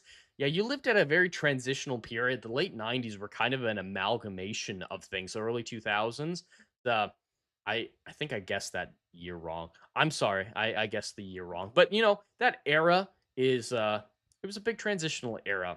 Like you're saying, a whole bunch of, and you watch the Munsters and the Addams Family TV shows for fun, and that's way back in the 60s. So yeah, you had a very eclectic style of content, and I really respect that. Legatus, all wearing your Wonder Woman underoos. That's my wife. You're talking about my wife, Legatus. Dash said, after achieving alliteration's apex, Algrim's presence amounts to an abandoned, agonizing appendage. I don't know what it is about alliteration. I can read it, understand it, absolutely. But the speech impediment that I had as a kid, yes, I had a speech impediment. Sometimes it comes out, but when it comes to alliteration, I have to slow down and just take it word by word. Otherwise, everything's going to get all that monkey in my mouth. And so that's what I was doing there. It's like, all right, alliteration's apex. Algrim's. That's what that was. Algrim said, oh boy, I better chime in with another name plication very soon. Legata said, delayed and not canceled. I guess that is bad news, the fact that it wasn't canceled. That would be the best case scenario at this point. I know that they've invested nearly $1 billion into it across the 5 seasons and the spinoffs, but they have had no return on that investment. So it'd be better just to cut your losses and get whatever tax write-offs you can for canceling a season of filmed television, because season 5 is going to be trash. Oh my god, it's going to be trash. It's combining the 2 last books of the main series, which are the longest books, by the way, into 8 episodes. They haven't set up anything that they need to set up. The Wild Hunt is barely present. They skipped over a bunch of stuff. Geralt's going to be spending a lot of the first book in Tucson. They're going to probably extend that to him being there the whole freaking time until the finale. And they don't have time for the Tower of the Swallows properly. They don't have time for the Ein El and Tirnalia properly. The Eridan confrontation, the assassination of Oberon. They're going to hyperfixate on Amir and Vilgefortz, which they obviously end up at Vilgefortz, but they're not going about it in the right way to make any sense from a book standpoint. And Jennifer, I don't think she's captured by Vilgefortz yet. She spent like a book and a half, if not 2 books, just imprisoned and being tortured. It was 2 books. It was 2 books. So, yeah, she's of course fine. She's slaying queen. That whole story in the last season with her uniting the sorceresses. Yeah, she was supposed to be in prison during that period, so all of that is made up. But yeah, I'm glad it's at least not happening anytime soon, so I can relax. I can relax. Dr. Rachel said, just to finish off what Legata said, it is still happening. Good news for review streamers as they will get more content. Yeah, The Witcher content on my channel, especially in the Hollywood Scholar days, is the most successful content that I have. By far. By far, it's the most successful thing that I talk about.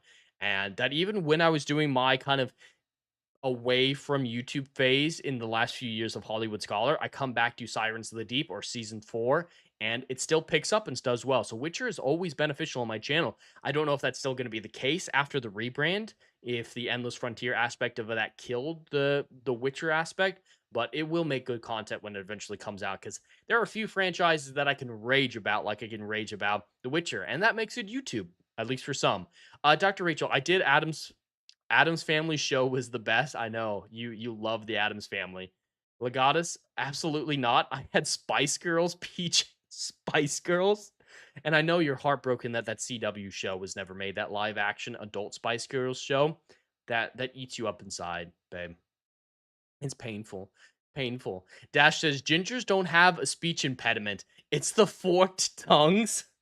Oh, so gingers have forked tongues now. I wasn't aware of that. Okay. Dr. Rachel Adams, whoops, almost outed myself as a fake fan. Yes, they got them double D's, yo. They got them double D's, yo. Uh, yeah.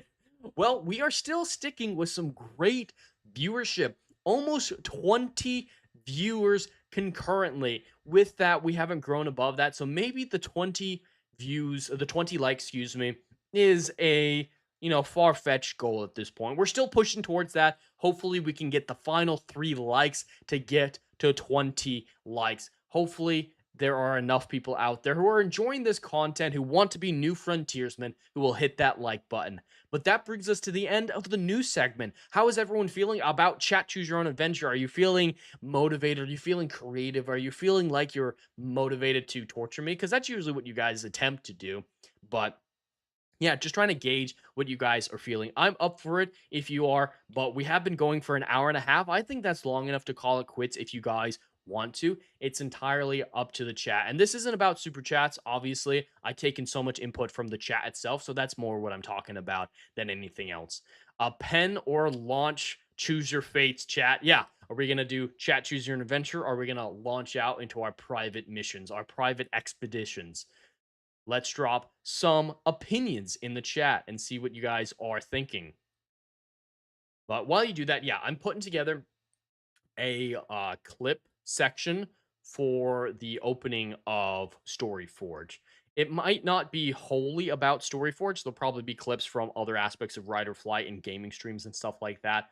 If I do that, I might move the plotter ad to some point during the news section, just so that you guys aren't watching 6 minutes of something right before going into Chat Choose an Adventure. Trying to separate those out, I think, is a good idea.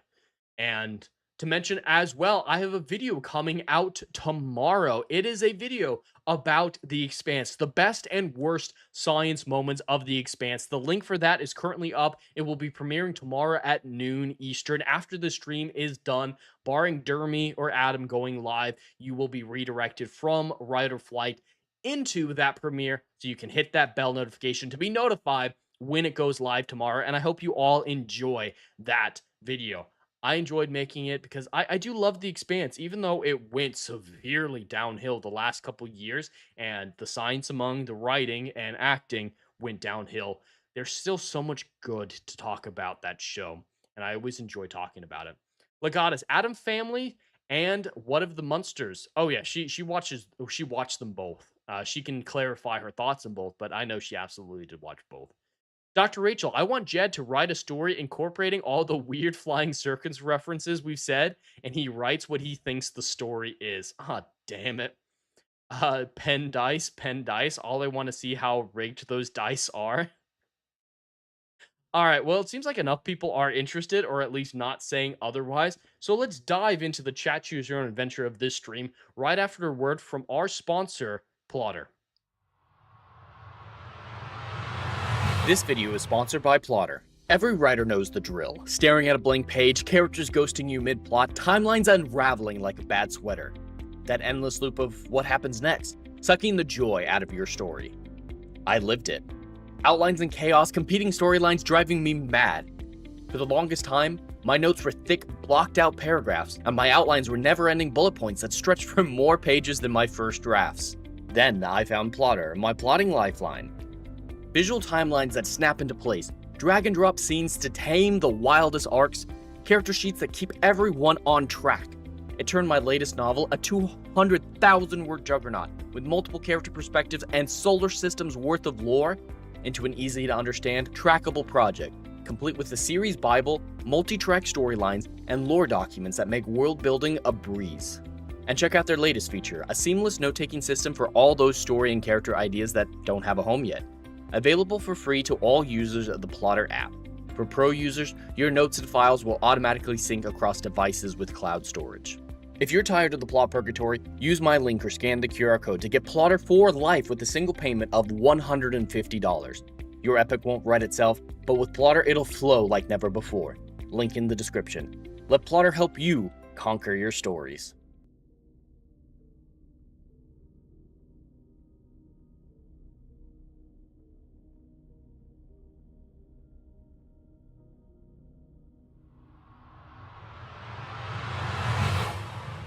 Welcome to the Chat Choose Your Own Adventure segment of this stream, where you, the chat, with the combination of dice rolls and super chats, help me craft out a short story outline. They're weird, they're wacky, but they're always a hell of a lot of fun. So let's dive into it.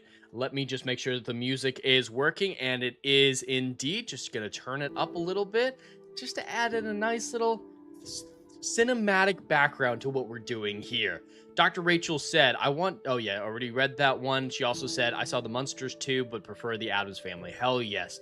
And Dash is blessing the dice for me. Yes, if all the frontiersmen out there could bless the dice so that they won't show the same number in a row over and over and over again. It's getting ridiculous, man. These are rigged digital dice. I don't understand it. How can digital dice be rigged to this degree? It's ridiculous. But as always, we have all these sections where I'll roll a dice for, see what option in that section it's gonna be. High super chat starting out $1, however, can override any dice roll. If you decide to put in a super chat, you are not limited to what's on screen. You can provide any suggestions that you want. Literally anything within YouTube TOS is on the table. And of course, there is the chat choice section of every one where the chat, without a super chat, can come to some sort of consensus and pick something for that section free of charge. I have stream elements pulled up if anyone would rather use that. The link is up earlier in the chat, or super chats, or on the kick side, gifted subs will also count as well. Memberships on YouTube, anything like that will have an impact on the story. After we pick out the sections of the story, these little bullet points, I'm going to dive into outlining it. At any point during the outlining process, $5 or higher super chat can introduce a twist at any time. These twists can be in the final 5 minutes of the outline when we're almost done, and you just drop by and say, hey, add in a dog girl. Yes, that has actually happened. I gotta figure out what the hell a dog girl is and figure out a way to incorporate it into the story in a way that makes sense. Because the goal is take your weird, wacky, and wild suggestions and make a cohesive story that has some value, at least some value. It doesn't always work. It rarely works, in fact, but that's the writing exercise of it, is taking wild suggestions and trying to make something of narrative meat from them. But to start off with, we have genre, our options being science fiction, fantasy, mystery, thriller, horror, romance, parody, and chat choice. Gonna roll the dice to see which one we pick, or have a super chat override it. 5. Okay, it's going to be a parody story. A parody story. I don't have any ideas necessarily for a parody yet. We'll have to get some suggestions from some other dice rolls. Under lead character, we have father, billionaire, filmmaker, narc, monster hunter, and chat choice. 2. All right, they are different numbers. We have not gotten 2 numbers in a row yet. We have a billionaire. Okay, a parody about a billionaire. I'm just thinking of Dr. Evil now because we were talking about Austin Powers earlier. It's just Dr. Evil. Setting, we have present day, past, future, non-human world, alternate universe, and chat choice. Let's see what the dice gods have in store for us. Please bless these dice. A 2. A second 2. 2 2s, if you will. It's in the past. It's a parody about a billionaire in the past. It's another 2. I'm gonna lose it.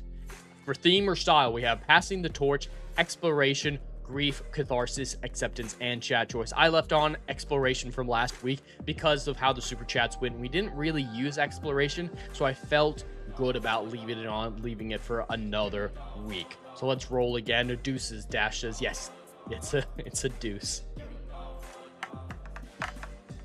6. Okay, chat choice.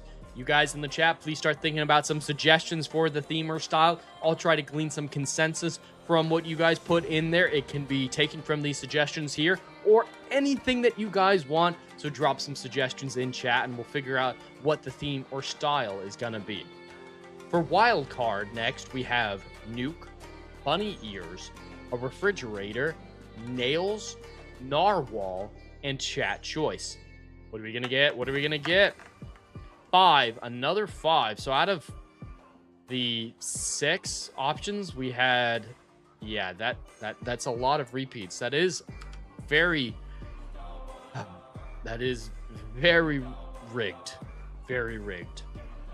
But we have narwhal, which has been sitting there for a very long time. So right now we have a parody story about a billionaire in the past with an unknown theme with a narwhal being involved. I guess that's just 5 categories, but yeah, that's not a great amount of repeats. That's one original.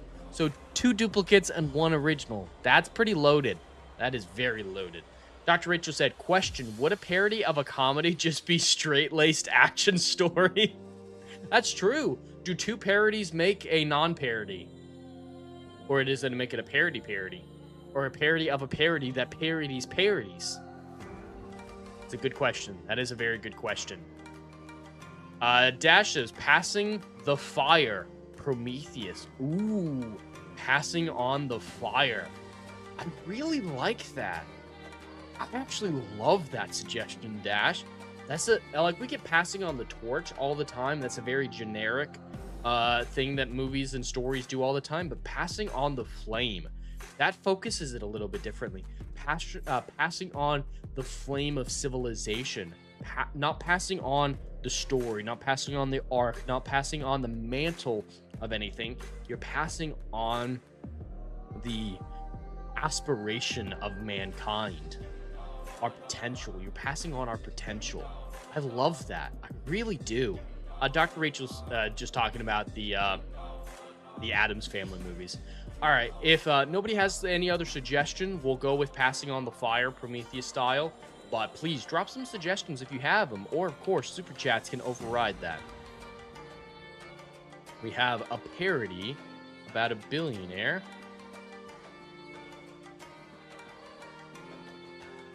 In the past.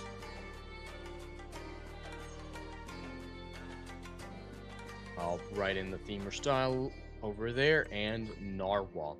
Legatus is putting a vote for a theme or style like Icarus and ignoring warnings. How about a cautionary tale of not heeding the warnings? That's always a good one. That is a great one. So right now we're looking at Icarus versus Prometheus. So I'll wait to see if there's some consensus in the chat before we pick out something. This will be your guys' decision. I'll just kind of glean what the overall interest is and take it from there. Right now we just hit 20 viewers concurrent over on the YouTube side. Hell yeah, it spiked for just a moment over 20, but that is great to see. New frontiersmen enjoying this journey that we're all on in the chat choose your own adventure segment. But we are still only at 17 likes with 3 people out here who haven't liked this stream yet. Just hit that like button if you're enjoying it. Subscribe to the channel if you haven't already. Let's get up to that 20 likes so that I can drop those free gifted memberships for all of you. Those 5 free gifted memberships. Dr. Rachel, and it all culminates in the creation of the Prometheus school of running away from things. That would fit the parody. That would really fit the parody if we included the Prometheus school of running away from things. I'm okay with adding that. I want that Dash suggestion. Like, I'm going to write that down legitimately, Dash, and think about incorporating that into my book somehow. Like, that is a real great suggestion. It might not make sense for a parody in this context, but that's a suggestion that it's the first idea that we've had in Chat Choose an Adventure that I was like, I am taking that. I want to keep that. That's mine now. Legata said, okay, do Dash's passing fart off the fire. I assume that's a fire. All right, Legatus is voting for Dashes. Dr. Rachel's voting for Dashes. So we're going to go with passing on the fire. And it brought over the emoji. I wasn't sure if it was going to bring over the emoji. So right now we have a parody about a billionaire set in the past with the theme of passing on the fire, the potential of mankind like Prometheus. And there's a narwhal. What if we incorporated both your ideas, Legatus? What if it's someone who has been passed on this fire of human potential, but fails to utilize it properly, tries to go too big without taking proper precautions, and falls, and inadvertently creates the Prometheus school of running away from things, and gets skewered by a narwhal, and that's his Icarus falling from the sky moment. How are we feeling about that? Incorporating both of those themes as like the first act theme versus the third act theme with the narwhal and Rachel's suggestion of the Prometheus school of running away from things. How are we feeling about that? Dash, a tech billionaire solely implants a neural link into a narwhal so it may inherit his empire and carry the flame of human potential into the ocean. All right, that's a freaking great story as well. I'm going to defer to the chat, though. What are we all thinking? And we're back at 20 views. Hell yes. Thank you, frontiersmen. You've all put those helmets on and reported for duty. Blessings to all the frontiersmen out there. Thank you for stopping by. So yeah, I really like that tech billionaire idea that incorporates the narwhal very well. Dr. Rachel, does it have to be a literal narwhal? Or can it be like the name of a rival company? There's no hard set rules. It could be the name of a rival company. It could be a stuffed narwhal he keeps in his office that falls from his roof and, impales him on his desk. And the kingdom of Atlantis is formed. We're doing the origin of Atlantis. The origin of Atlantis in the recent past. Or it doesn't have to be. We could do a Greek billionaire. It sounds absolutely ridiculous. You like it, Algrim? Hell yeah. All right. So, how are we going to frame this?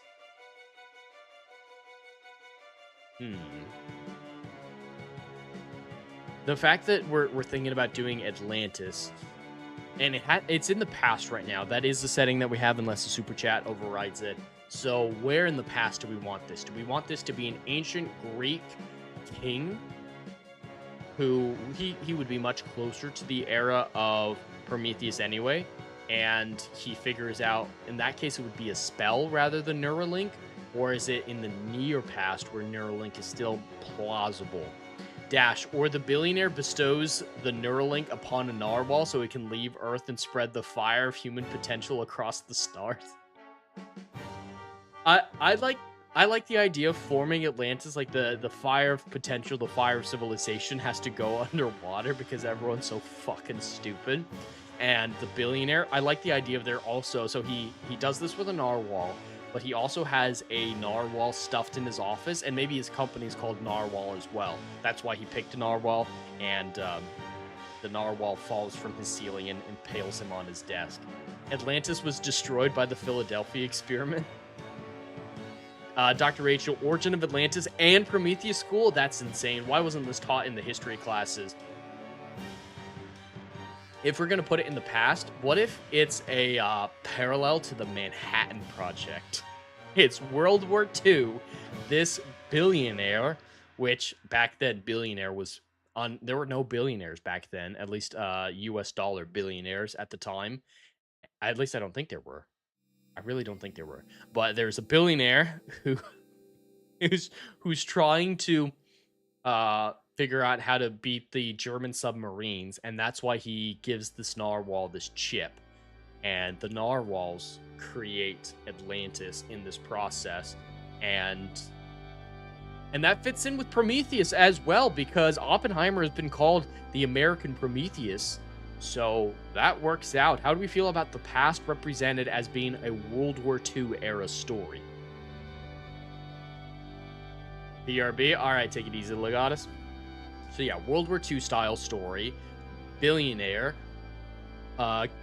another project like the Manhattan Project, but focused on German U-boats, and this billionaire puts a chip inside of a narwhal to try to make them reconnaissance drones. We're losing a little bit of the passing of the fire, but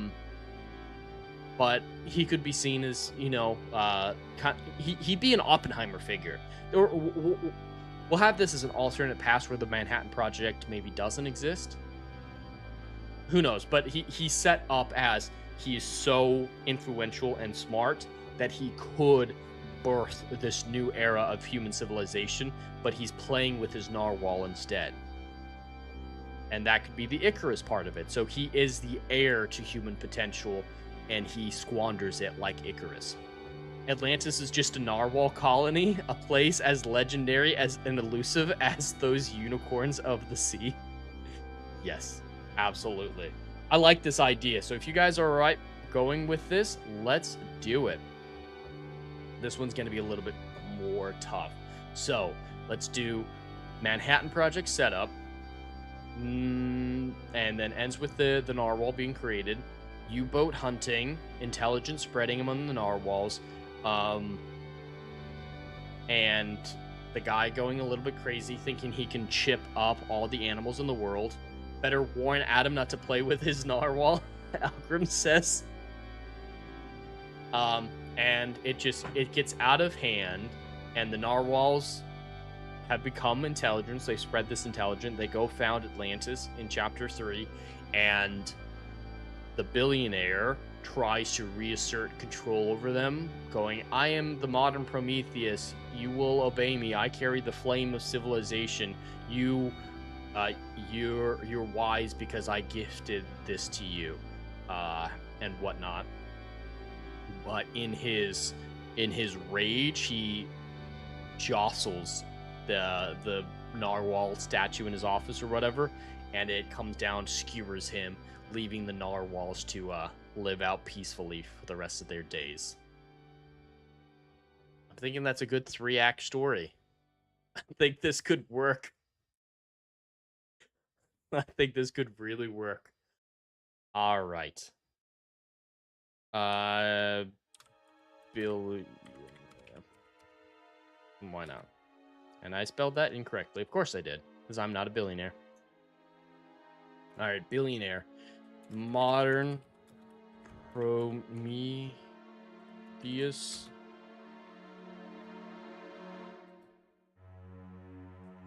World War II. Barely affecting him. Seen as the Allies' best hope. It's a second F. Allies' best hope. Called to meet with the president. So powerful, he reschedules the president.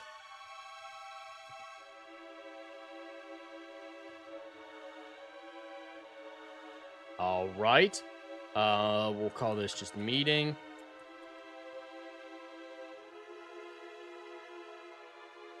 President is worried about German U-boats.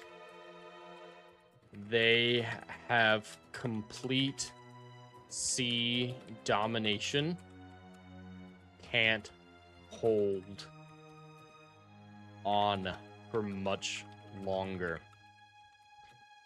Needs billionaire to invent something to stop the elusive U-boats. That's gonna be an S.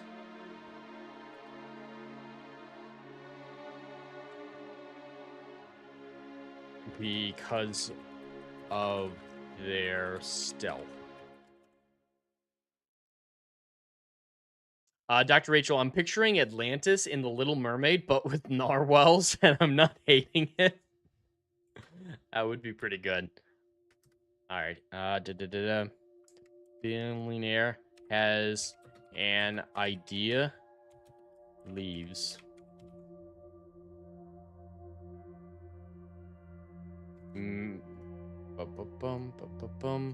Mad science.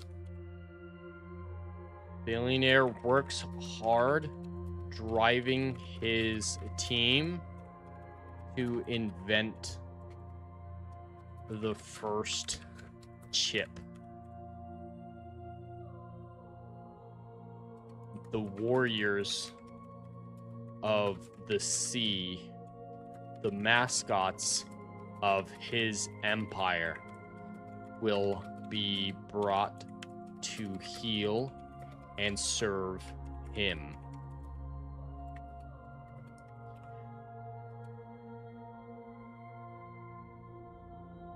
As Prometheus brought fire to ancient man, billionaire brings thought to narwhals.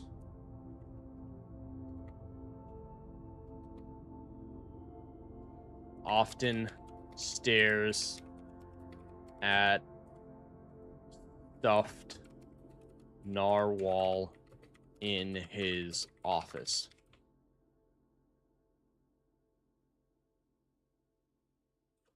Monster. It worked. He gave a narwhal intelligence enough to communicate and scheme. Sets it out to hunt U-boats and report in. Wow. I guess I can't spell well enough. It was such a bad joke. Winning. Narwhal spies successful.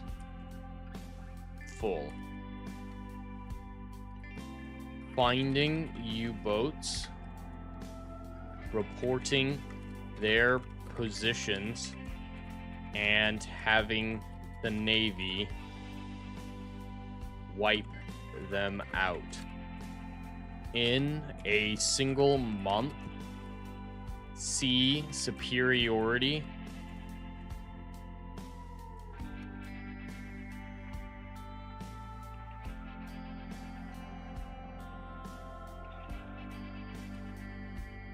there we go. Superiority shifted to the Allies.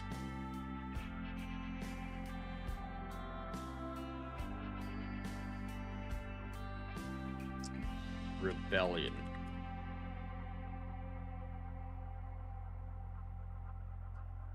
Billionaire.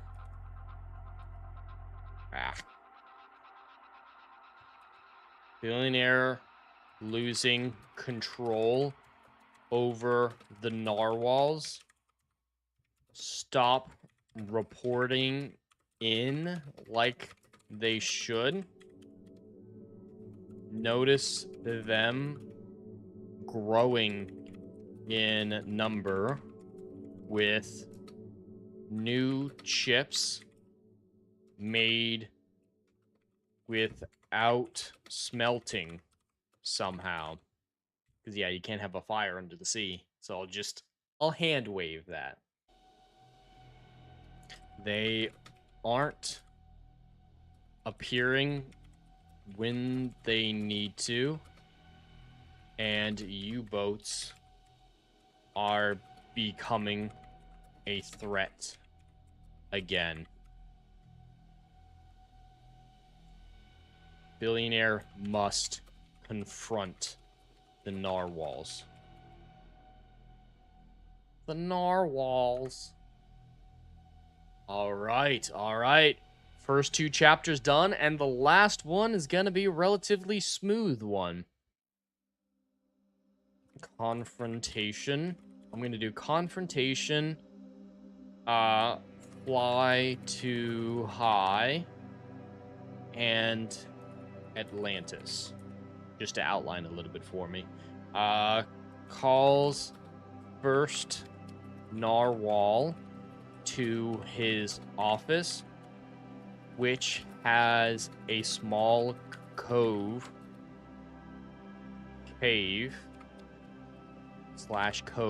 that connects to the sea.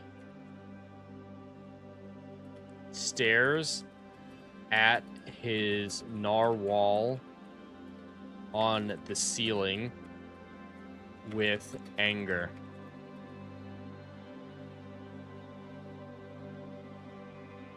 His once symbol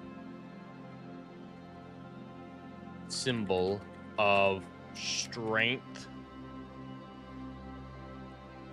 and genius only mocks him now. First narwhal appears.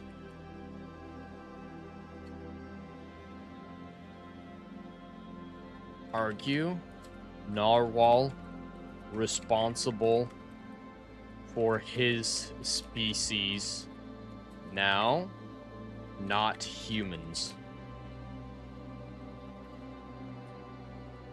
Billionaire rants about being their Prometheus, cannot turn their backs on him.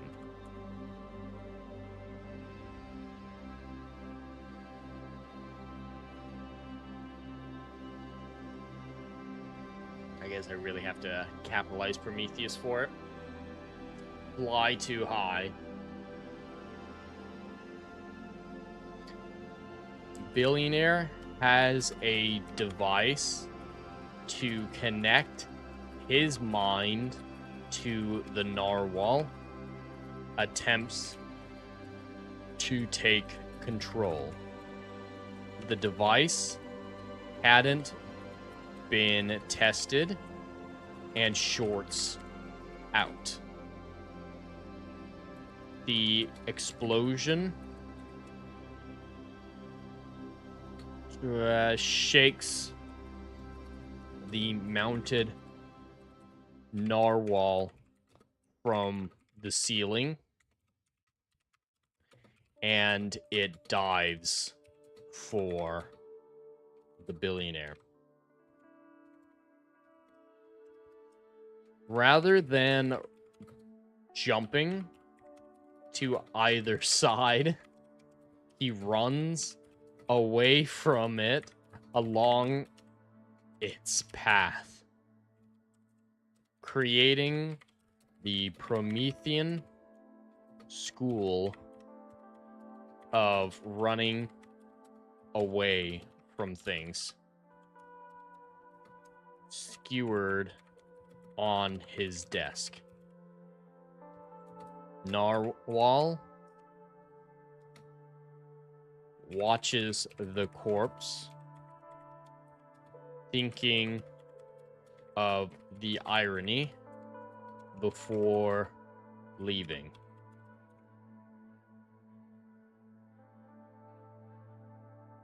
Narwhal swims deep into the ocean, coming upon a great city. The intelligent narwhals, their ranks growing by the day, had built the city of Atlantis, and humanity would rue the day they decided narwhals were but a joke.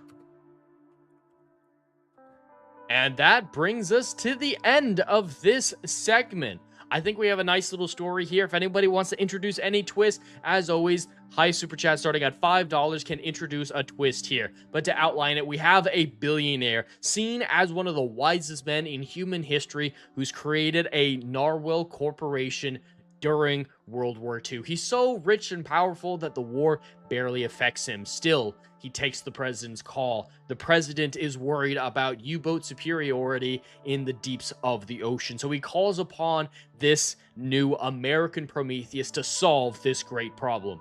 Of course, this wise man already has a solution in mind. Him and his team work tirelessly to invent an intelligence-giving chip that will make narwhals the symbol of his organization, the symbol of his power, intelligence, that can be used as spies against the U-boats. Eventually, they get this chip working. They're able to use the narwhals to hunt down the German U-boats and bring victory to the Allies. Alas, this victory is short-lived as the narwhals develop independence and find a way to deepen their ranks, making chips without the billionaire's help whatsoever. Because of this clear rebellion, the billionaire calls the most influential, the first narwhal, to his subterranean office to demand that he listen to the Promethean man who gave the narwhals their intelligence. During this conversation, it's clear the narwhal will no longer listen. So, the billionaire tries out a new experimental piece of equipment that's never been tested that will give his mind direct control over the narwhals. Unfortunately, this machine short circuits and explodes, shaking loose the mounted narwhal in the billionaire's office ceiling. Instead of running from either side, getting out of the way, he runs along the falling narwhal's path, creating the Promethean school of running away from things, and is skewered upon his desk. An Icarus who flew too high to the sun and fell to his own mistakes. The narwhal appreciates the irony for a moment before diving back into the ocean to reveal Atlantis, the city of intelligent narwhals. That's the story that we have today, and I think it's a fun one. It's a fun little one. It's not crazy. It's not hurting me to have written like some of the ones we've done before, like the Vatricles, but it was a fun one and an interesting one. I will absolutely be using that Prometheus idea that Dash had earlier and seeing how I can incorporate it into my own stories, because it was a very, very interesting one. Dash said, narwhals must be stopped. Another deep domain for D4 to desolate. D4 must always be stopped. And I know that we didn't reach the 20 likes, at least at this point, but this Chat Children adventure was so fun. We had the viewership up high enough that I'm going to drop them anyway. So thank you all, my frontiersmen, for helping out with that. There are 5 free gifted memberships to some of you. I hope you enjoy them and join the ranks of the frontiersmen. I don't recognize any of those names for those people who just received those memberships, but I hope you enjoy them. And welcome back in, Ginger Norseman. I hope you enjoyed it. Blessings to the new members and welcome into the ranks of the frontiersmen.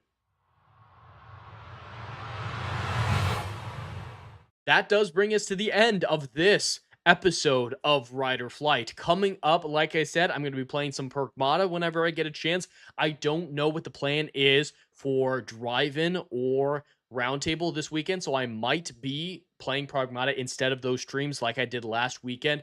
Adam is currently moving, so of course he has more important things going on, so those streams might be canceled. I have been talking to Dermy, and looks like tryhards will still be happening, even if it's just me and him, so expect that tomorrow night at 10 p.m. Eastern on Dermy Wormy's channel. Besides that, the Expanse video I mentioned earlier will be coming out tomorrow at noon Eastern. When this stream is done, you will be redirected over into it, so you can hit that bell icon and to be notified when that video goes live tomorrow. And of course, Rider Flight returns next Monday at 7 p.m. Eastern, barring any surprise work trips like this last week. But thank you all so much for joining me. Thank you to Algrim. Thank you to Dash, Legatus, Dr. Rachel, the new members, everyone else who was chatting or lurking. I greatly appreciate it. Ginger Norseman said, ahoy, ahoy. Sorry, I've been so silent. Never apologize, man. I'm a lurker myself, so it's all good. Dash said, welcome, new frontiersmen. Yes, welcome in the new frontiersmen. Dr. Rachel says, great story. Thank you, Jed. I'm glad you enjoyed it. I think we've seen a couple of those names before. Welcome, new frontiersmen. I think I recognize Lulu B, but it's always great to have new people here, whether or not they're regulars or not. Dash says, Tryhards needs a Grogu as a guest host. Maybe we'll just have a picture of Grogu and be like, yeah, Adam's son is filling in for him. And that might work. That might work very well. Legata said, do a Jed raid over to Dermy. He starts in 14 minutes. He does. Okay. So if Dermy's going live, I'm going to change the redirect to go towards him. And I'm just going to drop the link to the stream. Let me do that real quick. Because, yeah, I want to raid into a real person given the opportunity. Just give me a moment to find the link for the premiere tomorrow and drop this. So there's the link for everybody for tomorrow's Expanse videos, the best and worst science moments in the Expanse. Go ahead and click on that if you're so inclined and hit that like button. Don't need that. Hit that like button and hit that bell icon to be notified when it does eventually go live. Ginger Norseman says, cheers for the stream. Farewell, everyone. Farewell, Ginger Norseman. Thanks for stopping by. Legatus and have Grogu image as the third panelist. That's what I'm saying. That's what I'm saying. I think that would be really funny. But that's all that I have for today. Take off those helmets and rest now, my frontiersmen. Until the next time, have a stellar day and stay curious.